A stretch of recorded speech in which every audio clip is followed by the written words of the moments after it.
மீசான் டிவியின் தமிழ் பேசும் உறவுகளை அன்போடு வரவேற்றுக் கொள்கிறோம்.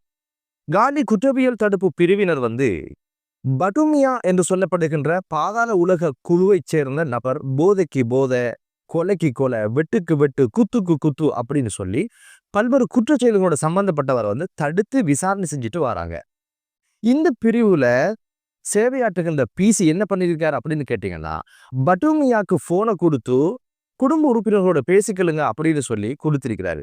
பட்டுமியாவும் போனை வாங்கி தனது மகளோட உரையாடி இருக்கிறாரு, பேசியிருக்கிறாரு, கதைச்சிருக்கிறாரு.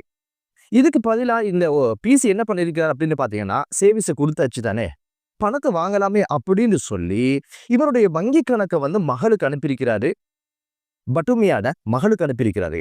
அவங்க பணத்தை இவர வங்கி கணக்குல போட்டிருக்கிறார். இந்த ஒரு சம்பவம் வெளியில தெரிஞ்சத உடனே காலி குற்றத்தடுப்பு பிரிவினர் விசாரணைகளை முன்னெடுத்து உடனடியாக இந்த பிசியை பிடிச்சு பணி நீக்கம் செஞ்சிருக்கிறாங்க. இந்த பிசி யார் அப்படின்னு பாத்தீங்கன்னா, ஹிருஷான் ஜீவன் என்று சொல்லப்படுகின்ற பிசி தான் இப்போது பணி இழந்து இப்போது வீட்டுல உட்கார்ந்திருக்கின்ற ஆசாமி. இப்பதான் போலீஸ் துறைக்குள்ள வந்தாச்சு. அதுக்கு இடையில போனை கொடுத்து பணம் சம்பாதிக்கிற இடத்துல இவர் நிற்கிறாரு. இப்ப இருந்து பழகினா தானே பெரிய ஆளாகும் பொழுது நல்லோர் இடத்துல கோடிக்கணக்கில் பணம் சம்பாதிக்க முடியும் என்ற யோசனையில தான் இந்த ஒரு போலீஸ் அதிகாரி இந்த காரியத்தை செஞ்சிருப்பாரோ என்ன நினைக்குது. சரி, பட்டுமியாவை எதற்காக காலி குற்றத்தடுப்பு பிரிவினர் கைது செஞ்சாங்க அப்படின்னு கேட்டீங்கன்னா, வருஷ விதானகே என்று சொல்லப்படுகின்ற கரத்தனிய சுத்தாட மாமாவை படுகொலை செய்யறதுக்கு துப்பாக்கிதாரிகளுக்கு துப்பாக்கியை வழங்கிய குற்றச்சாட்டுல தான் இவர் கைது செய்யப்பட்டாரு. இந்த துப்பாக்கி வழங்குகின்ற பணியை எப்படி செஞ்சிருக்கிறார் அப்படின்னு பாத்தீங்கன்னா, இவர் பூச சிறைச்சாலையில தடுத்து வைக்கப்பட்டிருக்கின்ற இந்த சந்தர்ப்பத்துல தான் அங்கிருந்து போன்ல தொடர்பு கொண்டு இந்த ஒரு சப்ளைய பண்ணி வச்சிருக்கிறாரு ஆசாமி.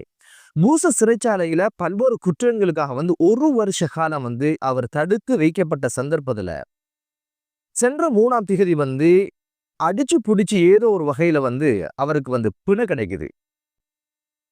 பிணை எடுக்கிறதுக்கு மனைவி வந்திருந்தாங்க. அந்த சந்தர்ப்பத்துல இந்த காலி குற்றவியல் தடுப்பு பிரிவினர் கோர்ட்ஸ் வாசல்ல வச்சு இவரை கைது செய்வதற்கான முயற்சி எடுக்கிற நேரம் அவங்களோட மனைவி பயங்கரமான எதிர்ப்பு தெரிவிச்சா. ஒத்த பெண்ணா 1 வருஷம் ரொம்ப கஷ்டப்பட்டு போனேன், குழந்தைகளை வளர்க்கிறதா, இவரை பார்க்கறதா, இவரை வழக்குக்கு சல்லி, அதுக்கு சல்லி, இதுக்கு சல்லின்னு ரொம்ப கஷ்டப்பட்டு போனேன். இதென்ன வாழ்க்கை, வரும்போதெல்லாம் தர முடியாதுன்றீங்க, தந்துட்டா கொண்டு போறேன்னு சொல்றீங்க, அனுமதிக்க மாட்டேன்னு சொல்லி பயங்கரமான தனது எதிர்ப்பு தெரிவிச்சா. இதெல்லாம் மீறி அவங்க சொன்னாங்க, இந்த கைது பழைய கேஸுக்கு இல்ல, கரந்தனிய சுத்தாட மாமாவை படுகொலை செஞ்சதுக்கு ஆயுதம் கொடுத்து உதவினார் அப்படின்ற காரணத்துக்காகத்தான் இவரை கைது செய்யறோம் சொல்லி உடனடியாக கைது செஞ்ச ஆசாமிய நாட்டுக்கோழி சாப்பிட்டு வீட்டுல குசியா இருக்க விடல, அள்ளிட்டு போயிட்டாங்க. மனைவியோட எதிர்ப்புக்கு மத்தியில் அவங்க கைது செஞ்சு கொண்டு போய் விசாரணை செய்து கொண்டிருக்கிற இந்த சந்தர்ப்பத்துல தான் இந்த பிசி மாத்தியா அவருக்கு போனை கொடுத்து சிக்கல்ல இவர் மாட்டிக்கொண்டாரு. சரி, மனைவிதான் ரொம்ப பொறுப்போட பேசுறா அப்படின்னு நீங்க நினைச்சிருப்பீங்க. ஆனா அப்படி இல்லை. மனைவிட கதி என்ன அப்படின்னு பாத்தீங்கன்னா, 1 வாரத்துக்கு முன்னால புலனர்வு பிரதேசத்துல 20 கிராம் ஹெரோயினோட இந்த பெண்மணியை போலீசார் கைது செஞ்சாங்க. கைது செய்யப்பட்டு விசாரணை நடத்திலாம் தெரிய வந்திருக்குது, அங்கிருந்து இந்த மாவட்டத்துக்கு தேவையான ஹெரோயின் போதைப் பொருட்களை சப்ளை பண்ற பெண்மணி இவதான் அப்படின்ற ஒரு விஷயம். இப்போது அவவும் சிறையில இருக்கிறா. அந்த விசாரணையும் ஒரு பக்கத்துல ஓடிக்கொண்டிருக்குது. பட்டுமியா பூச சிறைச்சாலையில லொக்குபெட்டியோட கிட்டத்தட்ட 1 வருஷங்கள் உள்ள இருந்திருக்கிறாரு. எப்படி வெளியில ஒருத்தரை படுகொலை செய்வதற்கான ஒரு திட்டமிடலை வகுக்க முடிந்தது, ஆயுதம் கொடுத்து உதவி அளிக்க முடிந்தது என்ற கேள்விக்கு பதில் என்ன அப்படின்னு பாத்தீங்கன்னா, அந்த சிறைச்சாலை நிர்வாகத்துக்குள்ளேயும் கருப்பாடுகள் இன்னும் மேயுது. எனவே இந்த கருப்பாடுகளை மந்தையை விட்டு தூரமாக்கணும், இல்லைன்னா கசாப்பு கடைக்கு அனுப்பி சோழியை முடிச்சிடணும் என்பதுதான் மீசான் டிவியினுடைய பார்வை. ஒரு குற்றத்துக்காக உள்ள போறான், உள்ள இருந்து பல்வேறு குற்றங்களை திட்டமிட்டு இப்படியான விஷயங்களை செய்யறதாக இருந்தா எதுக்கு சிறைச்சாலை, எதுக்கு மக்கள் பணத்துல இவங்களுக்கான சம்பளம், எதுக்காக இந்த கைதுகளை வச்சு பராமரிக்கிறோம் அப்படின்ற கேள்வியும் எழ ஆரம்பிச்சிருக்குது. அரசு தான் கூடிய கவனம் செலுத்தி இந்த சிறைச்சாலையை சுத்தம் செய்கின்ற பணியை செய்யணும். அடுத்த செய்தி என்ன அப்படின்னு பாத்தீங்கன்னா, கம்பஹா குற்றத்தடுப்பு பிரிவின் ஓவைசியாக கடமையாற்றிய ஓவைசி மாத்தியாவை இப்போது கைது செய்து சிறையில போட்டிருக்காங்க லஞ்ச ஊழல் ஆணைக்குழுவினர். என்னடா இவருக்கு நடந்த கேடு அப்படின்னு கேட்டீங்கன்னா, இவர் சட்டவிரோதமாக தங்கங்களை வச்சிருந்தவங்களை கைது செஞ்சு பிடிச்சிருக்கிறாரு. கைது செய்திருக்கிறாரு, விசாரணையை மேற்கொண்டிருக்கிறாரு. அடுத்த கட்டம் என்ன? இவங்களுக்கு எதிரான முறையான வழக்கு தாக்கல் செய்து இந்த கேஸை நடத்தணும் இல்லையா? இல்ல அப்படின்னு நாங்க பண்ண மாட்டோம், நீங்களும் பாவம் தானே, நீங்களும் பொழைச்சு போங்களே, நாங்களும் பொழைச்சு போறோம் அப்படின்னு சொல்லி அந்த குறித்த நபரிடமிருந்து 3 லட்சம் ரூபாய் லஞ்சமாக பெற்றதுக்கு இணங்க பாதிக்கப்பட்ட இந்த குறித்த தரப்பு லஞ்ச ஊழல் ஆணைக்குழு ஒரு கம்ப்ளைண்ட் பண்ணி வச்சாங்க. பாருங்க, நகையை பிடிச்சாங்க, சட்ட நடவடிக்கை எடுப்பாங்கன்னு பார்த்தா இல்லையே, எங்கள்கிட்ட பணம் வாங்குறாங்க அப்படின்னு சொல்லி அவங்க போட்டு கொடுத்ததுல லஞ்ச ஊழல் ஆணைக்குழுவினர் இந்த ஆசாமியை கைது செஞ்சு இப்ப சிறைக்கு அனுப்பி வச்சிருக்கிறாங்க. இவர் யார் அப்படின்னு பாத்தீங்கன்னா ஒரு டிஐஜியினுடைய ஒரு சகோதரர் அப்படின்னு சொல்லப்படுது. குடும்பமே போலீஸ் தொழில இருக்கிறது. அவ்வப்போது ஒரு பார்ட் டைமாக கள்ளத்தொழிலையும் செய்ய ஆரம்பிச்சிருக்கிறாங்க. என்னதான் இருந்தாலும் இந்த கைது ஒரு ஆரோக்கியமான கைதாகத்தான் இப்போது பார்க்கப்படுது. சரி, சிறைச்சாலையை சுத்தம் செய்யணுமே அப்படின்னு ஒரு விஷயத்த நாங்க சொன்னோம் இல்லையா? சிறைச்சாலையை சுத்தம் செஞ்சாங்க. என்ன நடந்துச்சு அப்படின்னு பாத்தீங்கன்னா, வெளிக்கடை சிறைச்சாலையில எல் வார்டுக்கு பக்கத்துல இருக்கின்ற குப்பையில பத்திரமாக பொதி செய்யப்பட்ட 18 தோட்டாக்கள் கண்டுபிடிக்கப்பட்ட சம்பவம் பெரும் பரபரப்பை ஏற்படுத்தியிருக்குது. அதுல T56 ரக துப்பாக்கி பயன்படுத்துகிற 2 தோட்டாக்களும், அதே போல ரிவால்வர் துப்பாக்கிக்கு பயன்படுத்துகின்ற 16 தோட்டாக்களும் கண்டுபிடிக்கப்பட்டிருப்பதாக இப்போது பொரோல போலீசார் சொல்லியிருக்கிறாங்க. இந்த தோட்டாக்கள் எப்படி உள்ள போச்சு, யாரு கொடுத்தாங்க, 1 2 18 தோட்டாக்கள், இதை யாரு மறைச்சு வச்சாங்க, என்ன குற்றத்தை செய்வதற்கான ஒரு முனைப்பாக இது இருந்தது, இந்த பல்வேறு விஷயங்கள் இப்போது விசாரணைக்கு உட்படுத்தப்படுவதாக தெரிய வருது.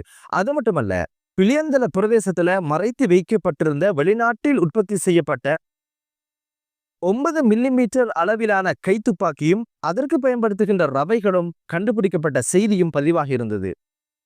சார் ரொஹான் ஒழுங்கர் அவங்களுக்கு கிடைச்ச தகவலுக்கு இணங்கதான் ஒரு போலீஸ் அணியினர் ஒரு சோதனையை மேற்கொண்டாங்க. இந்த சோதனையில தான் இந்த துப்பாக்கியும் மெகசினும் கண்டுபிடிக்கப்பட்ட செய்தி பதிவாக இருக்குது. ஒவ்வொரு நாடும் ஏதோ விஷயங்களை கண்டுபிடிச்சு பொருளாதாரத்துல, சுகாதாரத்துல, கல்வியில பெரும் சாதனைகளை படைக்குது.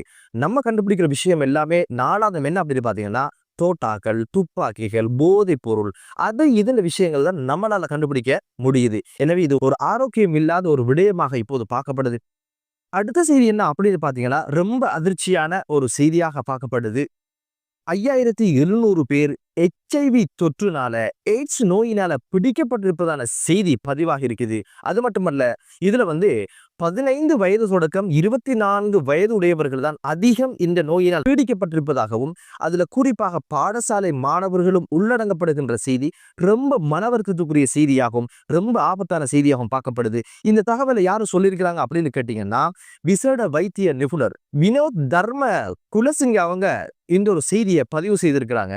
2024ஆம் ஆண்டு மட்டும் 824 பேர் HIV தொற்றுக்கு ஆளாகி இருப்பதாக கண்டுபிடிக்கப்பட்டதோட இவர்கள் சிகிச்சை பெற்று வந்த சம்பவம் பதிவாக இருக்குது. 2025ஆம் ஆண்டு நவம்பர் மாதம் வரைக்கும் கிட்டத்தட்ட புதிதாக 69 பேர் இந்த நோயினால் பீடிக்கப்பட்டு சிகிச்சை பெற்று வருவதான செய்தியும் அவர் கூறியிருந்தார். இந்த நோயை பூரணமாக குணப்படுத்தாவிட்டாலும் இதை ஓரளவு கட்டுப்படுத்த முடியும் என்ற நம்பிக்கையும் அவர் சொல்லி இருந்தாரு. எனவே பாடசாலை மாணவர்கள், இளம் வயதினர் இதுக்குள்ள சிக்கி இருக்கிறாங்க அப்படின்னு ஒரு செய்தி நாட்டுக்கு சொல்வது என்ன, சமூகத்துக்கு சொல்வது என்ன அப்படின்னு பாத்தீங்கன்னா, இவர்களுடைய பிழையான நடத்தையும் பிழையான பாலியல் உறவினூடாக ஈர்க்கப்பட்ட செய்தியையும் இது சொல்லுது.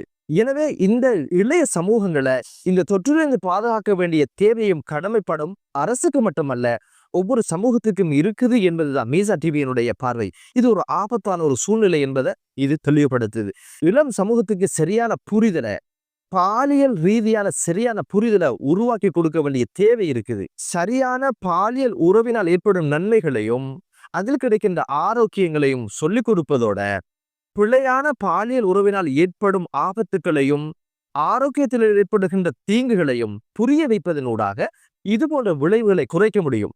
டீனேஜ் பருவத்தில் ஏற்படுகின்ற உடல் மாற்றங்கள், அது பற்றிய புரிதலை குழந்தைகளுக்கு உருவாக்கணும். மாணவர்களிடையே அதை உருவாக்கி அதிலிருந்து அவர்களை எப்படி சரியான பாதையில் பயணிக்க செய்யலாம் என்ற செயற்திட்டங்கள் முன்னெடுக்கப்படணும். தீய நண்பர்களுடைய சகவாசம், தொலைத்தொடர்பு சாதனங்களுடைய பயன்பாடு, இன்டர்நெட் வசதிகள், இதனூடாக குழந்தைகளை பிழையான பாலியல் உறவு சார்ந்த விஷயங்களை தேடிக்கொள்வதனால இந்த இளைய சமூகத்தை இந்த ஆபத்தில இருந்து பாதுகாப்பது என்பது சிரமமான ஒரு விடயமாக இருக்கும் என்பதுதான் யதார்த்தமான ஒரு விஷயம்.